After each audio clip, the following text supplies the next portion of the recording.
Para to sa mga Capricorn guys, at ngayon ay March 13, 2026. Okay, Capricorn, this is for you. Tignan natin ang inyong message today.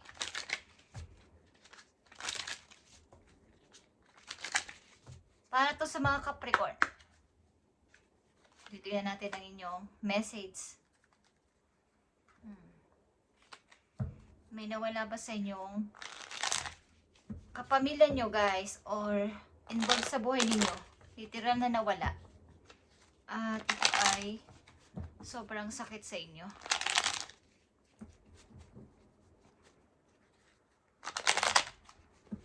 Parang doon na rin nagtapos ang lahat nang mawala ang tao na to sa buhay ninyo.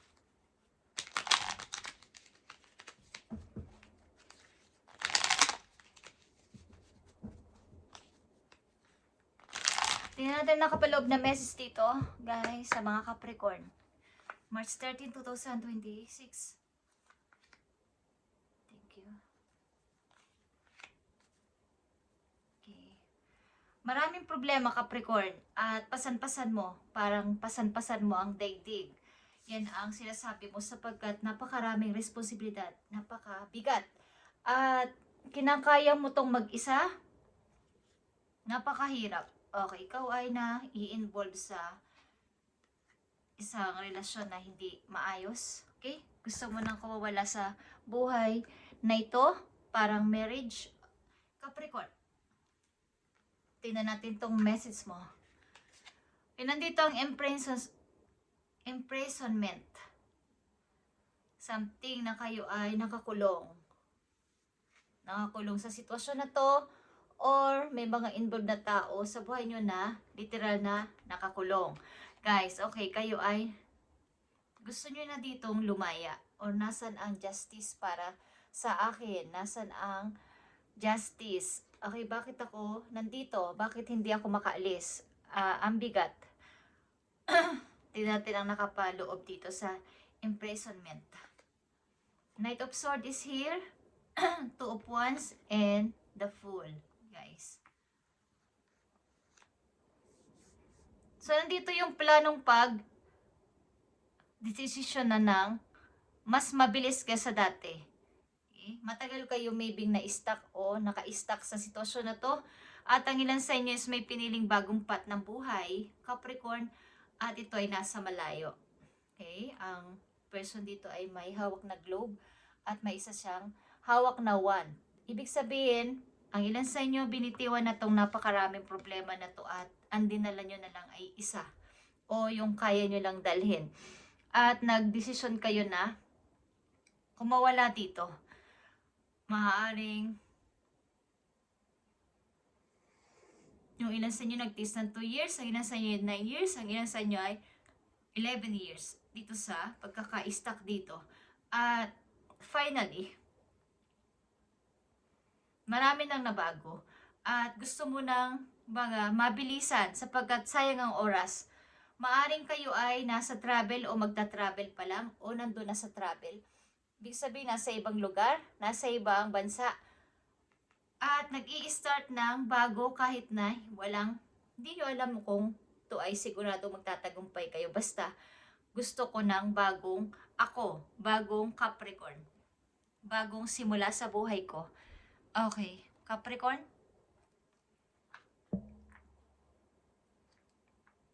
Maaaring ang tagal nyo naka-stuck dito at finally, kaya lang minamadali nyo ang time kasi matagal kayong na-stuck dito sa problema na to o sa relasyon na to.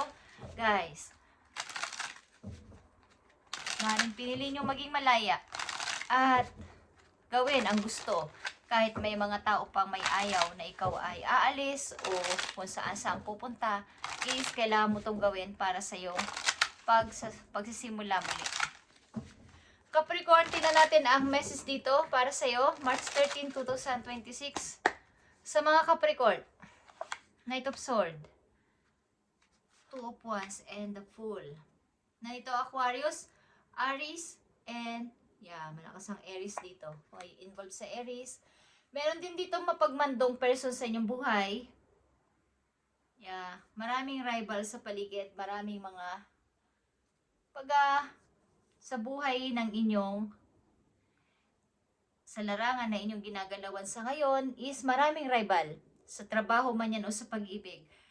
Palagi may hadlang. Pagka magtatagumpay na sana kayo, may mga delays pa. Okay. Knight of Sword. Okay. Nakita nyo to? Six of Wands. Pagtatagumpayan nyo tong pagdedesisyon na to, guys. Pagamat mahirap, marami mga rival sa paligid, magtatagumpay kayo dito at kayo ay mananalo. Sa gusto nyong mangyari, wala makakapigil sa inyong pagbabagong buhay o pag-alis dito sa sitwasyon na to. At 7 of Wands, kasunod ng 6 of Wands is 7 of Wands, pagtatagumpay sa buhay sa malayong lugar, guys, at pagkakaipon ng pera. Bagamat nandito yung pagbabalik sa nakaraan na inyong sitwasyon, maaaring sa isip is bumabalik ito sa inyo. Hindi mapigilan na hindi bumalik sa inyong isip ang sitwasyon nyo dati. Dahil matagal kayo ditong nakakulong or nakulong. Maaaring napapanaginipan nyo o kayo ay naaalala nyo pa rin sa isip ninyo to. Guys, bilanggo kayo sa nakaraan ng ilan sa inyo dahil sa pag-iisip. Para sa mga Capricorn ito na nandito sa reading, today, March 13, 2026. Tingnan natin to, Capricorn. Ang inyong advice dito sa sitwasyon ninyo. Okay, Capricorn. Where you are right now is where you are supposed to be. Don't compare yourself to others that only add pressure. Take each day as it comes. And for what it is, you are a better person than you were yesterday. Growth isn't easy, but you've got this. Okay. Katulad ng sinabi ko kanina, maraming rival kahit sa trabaho, sa pag-ibig, but wag mong i-compare ang sarili mo sa iba para hindi madagdagan ng iyong pressure sa buhay. At lagi mong iisipin na mas malakas ka pa at mas nag-strong ka pa, naglakas ka pa o nag-growth ka pa kesa kahapon o sa nagdaan ninyo. Mas nag-unlad ka na sa inyong pananaw, iba na, yung mga isipin nyo, iba na din, yung mindset nyo, iba na din. So marami kang pinagbago. Hindi katulad noon. Okay? Ito ay hindi mahirap, kumbaga hindi ito madaling gawin, but nagawa mo.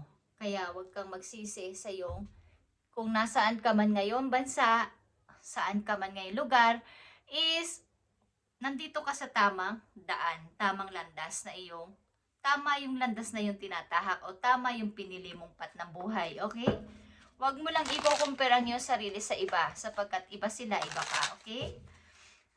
Isipin mo palagi na ikaw ay nagtagumpay, napagtagumpayan mo to, kaya ngayong 10 of Wands naging isa na lang yung hawak mong wand. Okay, is binitiwan mo na siguro ang mga problema na to na hindi naman dapat sa'yo to lahat. Okay? Magtatagumpay ka sa buhay, ang iiwasan mo lang ay ang pag-iisip mula sa nakaraan mo at huwag kang magpa-stuck dito sa iyong illusion. Okay? Takot ito sa iyo. I-release mo tong iyong mag-meditate ka, ilabas mo yung mga sama ng loob at magpa-heal ka kay God. Okay, natanggalin niyang mga nararamdaman mo, mga sakit pa sa iyong puso. Okay? Capricorn, tingnan natin ang message para sa iyo. Nandito ang keeping secret. Ito ay lies. Mayroong nagkikip pa din ng secret sa iyo. At pagsisinungaling ito, guys, mayroon ditong nagsisinungaling sa'yo at may mga nag-ghost pa sa'yo. Ghosted, okay? Parang nawala sa bigla, tapos parang nagpaparamdam, parang ganon, okay? Nagmumulto. Pero sinungaling pa din, okay? Kahit nagpaparamdam na, ayaw pa rin umamin sa ginawang kasalanan sa'yo. Ito man ay karelasyon mo dati, kaibigan mo, or mga involved sa buhay mo. Okay? But ginughost ka pa din. Nagpaparamdam, may nababalitaan ka, hinahanap ka, or nagtatanong-tanong about sa'yo. But walang inaamin sa kanyang pagkakamaling ginawa sa'yo. Okay? Hindi. Parang tinatanggal ang maskara sa kanyang mukha. Nagkukunwari pa rin siya sa kanyang sarili. Nagsisinungaling man siya sa'yo, pero mas nagsisinungaling siya sa kanyang sarili. Okay?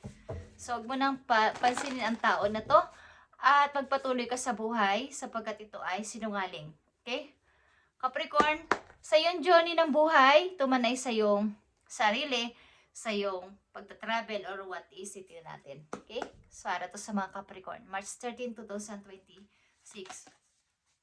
Okay, Capricorn, answering the call.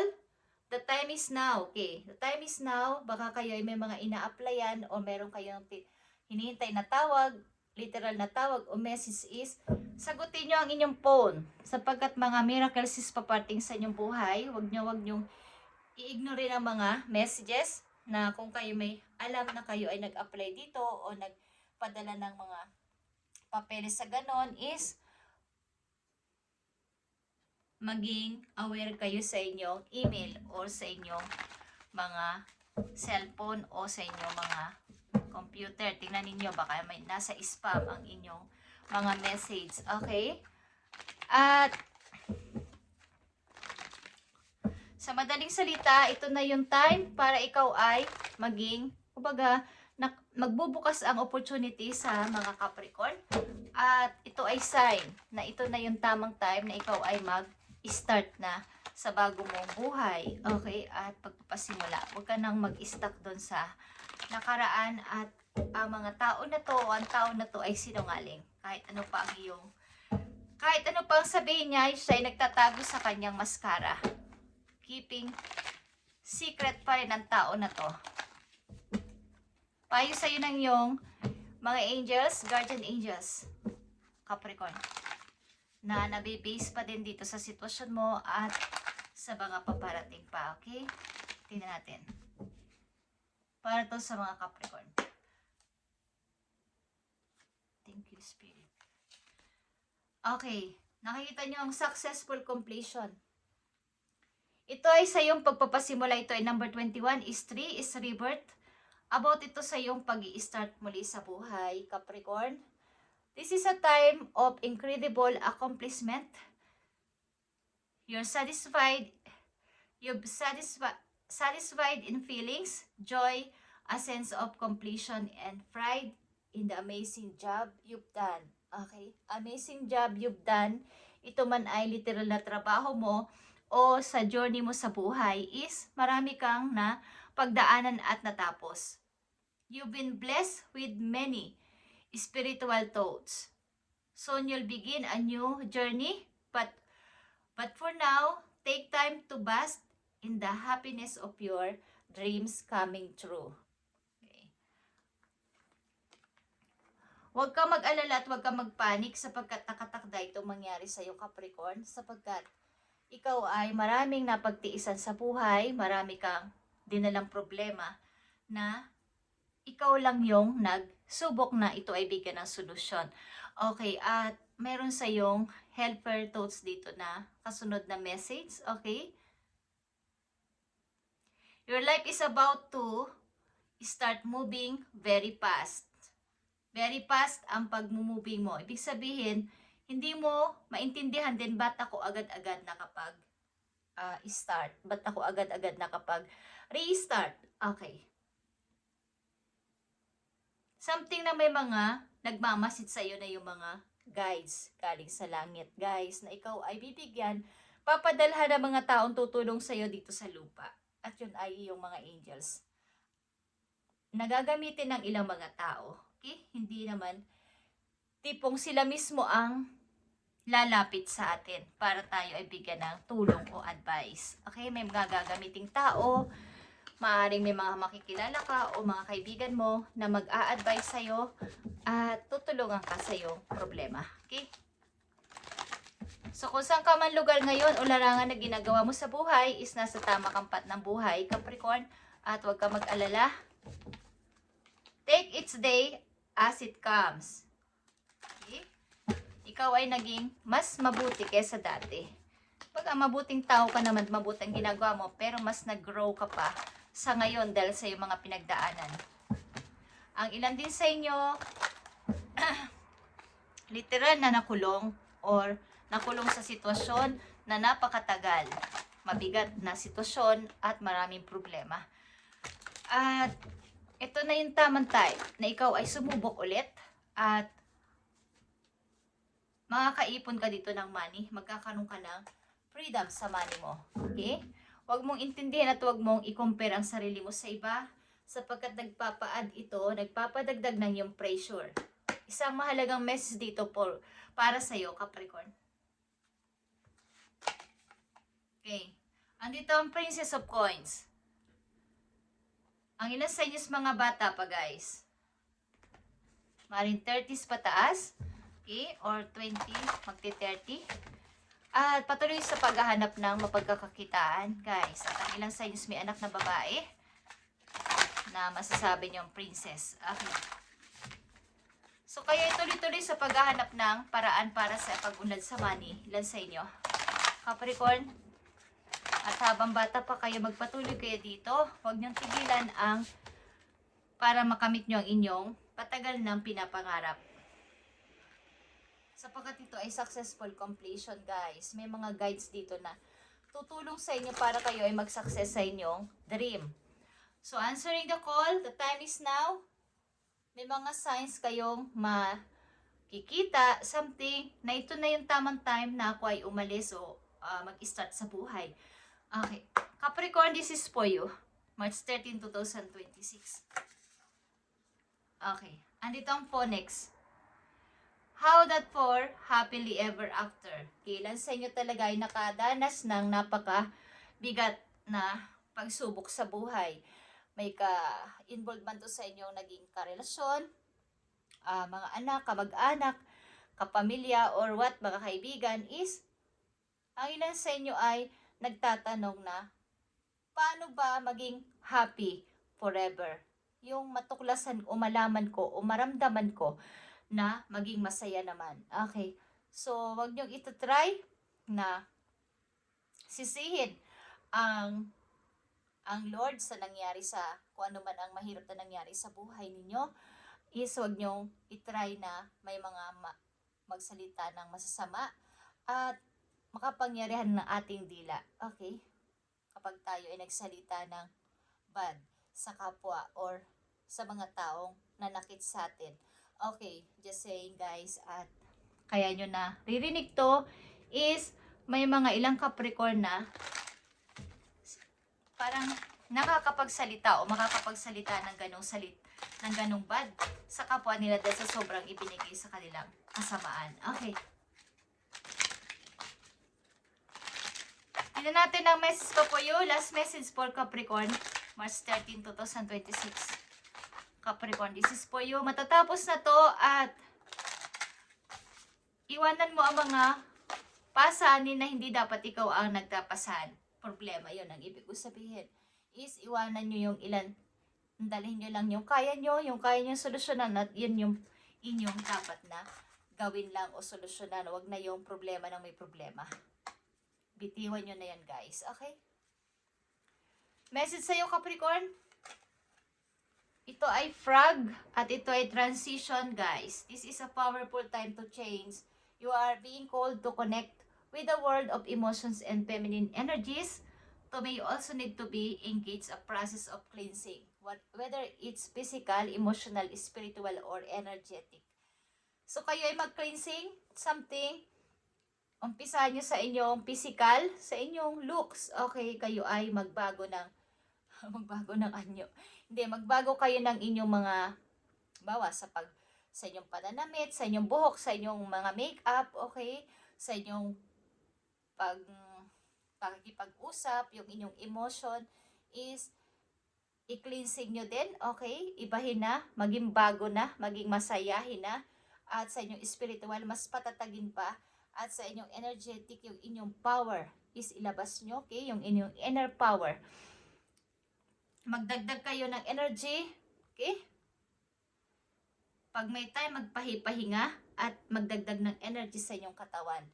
Simulan nyo na yon simula sa ngayong narinig nyo to, guys. Ito ay matinding pagbabago sa inyo na magbibigay ng nakaka-amaze para sa inyong sarili na iba na kayo sa ngayon. Okay? At matindi yung nangyari sa inyo dito na pag pananakit ng mga tao na to. At parang nasasabi nyo na, paano ba magkaroon ng totoong kaligayahan? Nagtatanong kayo kay Lord pamisa-misan. Okay, at parang sana hindi nyo yun nasasabi, okay? Yung mga masasama sa kanila. But kung masama man sila at nagtaksil sa inyo, gumawa ng masama sa inyo, pabayaan nyo sila at meron yung kaukulang pagpalo galing kay God at hindi galing sa inyo, okay? Siya ang bahala sa mga taong yon, sapagkat lahat ay may nangyayari ang mga bagay sapagkat yun ay may reason, guys. Okay, lahat ay may reason. At kayo ay hinuhubog lang para sa sobrang ganda ng pagbabago magaganap sa inyo, okay?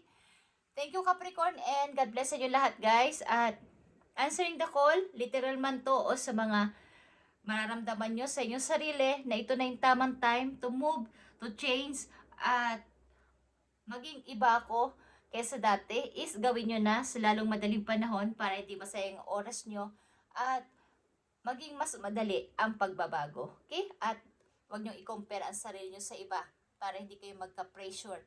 Is magtatagumpay kayo dito. Ang 6 and 7 of wands na ito ay nagpapatunay na kayo ay mag-win-win sa inyong gagawin sa buhay. Okay? At ilan sa inyo ay sa katakdang mag-travel, guys. Pupuntang ibang bansa. Thank you and God bless.